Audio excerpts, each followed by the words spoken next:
Kapal itu hancur dan semua penumpangnya tenggelam di laut, kecuali satu orang. Dengan belas kasihan Tuhan, dia selamat dengan cara yang tak terduga dan sampai di tepi pantai.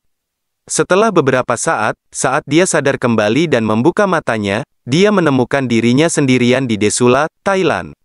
Segera setelah lelaki itu bangun, dia mulai berdoa kepada Tuhan dan berkata, "Ya Tuhan, tolonglah saya. Kirimkanlah pertolongan untukku." Hari-hari berlalu, tetapi tidak ada bantuan yang datang baginya. Dia tidur di pantai pada malam hari.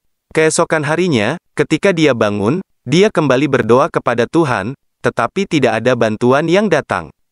Beberapa hari berlalu seperti itu dan pada saat itu, dia sepenuhnya menyerah menerima bahwa hidup di pulau yang sepi adalah nasibnya.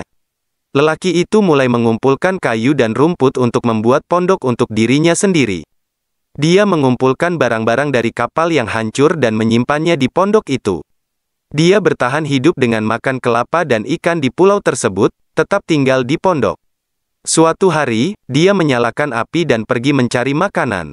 Ketika dia kembali, dia melihat bahwa pondoknya terbakar. Dia sangat sedih karena tempat perlindungannya yang satu-satunya hancur. Dalam kemarahannya, dia menengadahkan kepala ke langit dan mulai mengadukan Tuhan, "Ya Tuhan, aku sudah meminta Engkau untuk mengirimkan pertolongan. Tapi Engkau tidak mengabulkan doaku. Aku telah membangun pondok di sini untuk hidup, dan Engkau membakarnya pula. Engkau sangat kejam." Dia sangat kecewa dan terus mengeluh kepada Tuhan hingga malam tiba, lalu dia tertidur di pantai. Pagi-pagi dia terbangun oleh suara yang sangat keras. Ketika dia membuka matanya, dia melihat sebuah kapal telah datang. Dia tidak bisa mempercayai mata yang melihatnya. Dia sangat senang karena akhirnya pertolongan telah datang padanya. Dia naik ke kapal dan kapal mulai berlayar. Setelah naik ke kapal, lelaki itu bertanya kepada kapten kapal, "Bagaimana Anda tahu bahwa saya terdampar di pulau ini yang sepi?" Kapten menjawab, "Kami melihat sinyal api dari jauh yang dikirim olehmu dari pulau itu. Kami mengerti bahwa ada seseorang di pulau itu, itulah mengapa kami datang ke sini." Lelaki itu berkata, "Tapi saya tidak mengirimkan sinyal api apapun." Kapten menjawab, "Namun, kami datang ke sini setelah melihat sinyal api tersebut." Tepat pada saat itu, lelaki itu ingat akan pondoknya yang terbakar. Dia mengerti bahwa sinyal api yang dibicarakan oleh sang kapten adalah pondoknya yang terbakar. Dia mengerti bahwa rencana Tuhan adalah membawanya keluar dari pulau yang sepi dengan cara membakar pondoknya. Dia mengerti bahwa rencana Tuhan lebih besar daripada rencananya sendiri. Dan dia mulai berterima kasih kepada Tuhan. Jika kita melihat kehidupan kita, kita akan menemukan bahwa kita melakukan banyak perencanaan dalam hidup kita.